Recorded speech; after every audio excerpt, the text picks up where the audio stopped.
Dan Sullivan has a company called Strategic Coach for Entrepreneurs. And I have a lot of time for what he says. But one of the things that really stood out for me, which I've applied to people online dating, is another word for persistence. There are two things that people will succeed in seeking love, especially, online. And one is to be persistent. It's so easy to get into the dark wood with your dating or with any project you're on and to want to give up. And now when a crystal bulb went off in my mind when I realized that Dan Sullivan had explained what happened. And if you look back on your life, when you had a breakthrough, you probably found yourself in this formula. And the formula is that when you ask someone, what's exciting you right now that you want to do?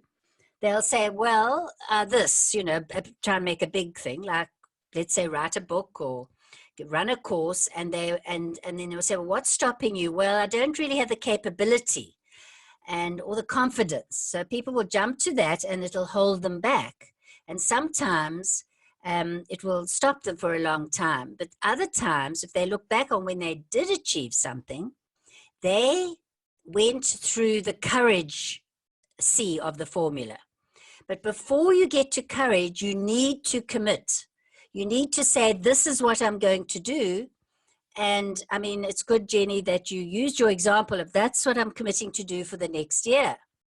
And then the doors will open and we can set our intentions, but there will be a need of courage. Now, courage comes in the face of fear.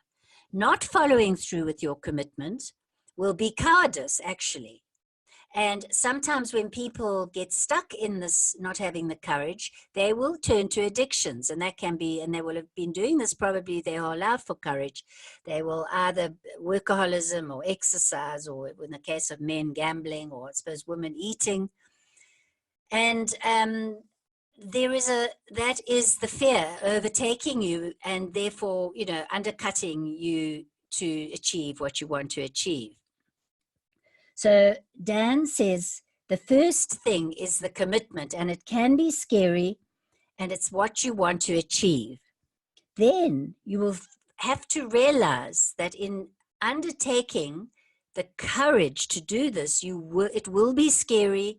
You will face challenges, and you see a lot of entrepreneurs or someone taking on a new project say, well, I'll do it if I know that it's going to succeed.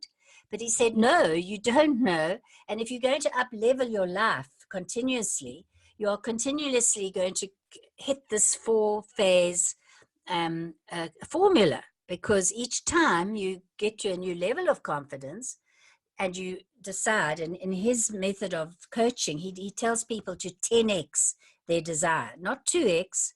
He said it's just as easy to 10x your desire, which I'll come to just now as to what he says about that.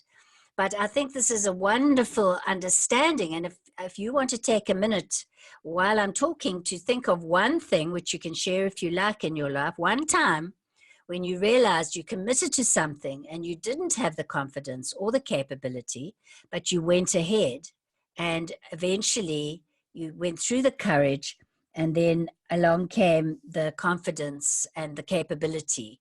And I can relate to that. When I started the journey in South Africa, I just committed to bringing Brandon Bears out. I went through a lot of not knowing, if it was going to work, if I was going to have the money, if the people were going to buy the workshop tickets.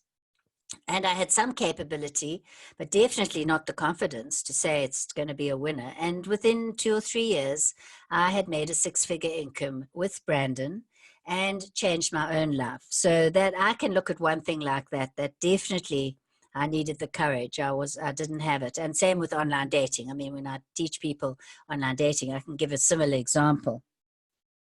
So yeah, the thing is to simplify and look back, and to know that these will be the process. And when you look at it like that, it's wonderfully simple. It's wonderfully simple to recognize that you might go through, to me, the courage phase could be the dark wood. And there you will need to change, and you will need to face your fears, and you will need to stay with your commitment. So the one other thing to add to this, which I like about Dan Sullivan, is he tells the people in his programs, he asks them this question: what is the single activity to keep you focused and excited for the rest of your life? What fascinates and motivates you enough? And in order, then you will be successful. So you need to be fascinated, motivated, and then make commitments to different projects. But he said, if you will shed the things that don't fascinate and motivate you all around you, you will come to, it's a small area that you need to focus on. And if you focus on that for the rest of your life, and he talks about, he's in his 70s, and he talks about having 25-year goals. And he said he knows what his 25-year goals are. And he then breaks them down into 90-day chunks, and looks at every quarter and sees perhaps where you have committed to something, had the courage, and found the confidence.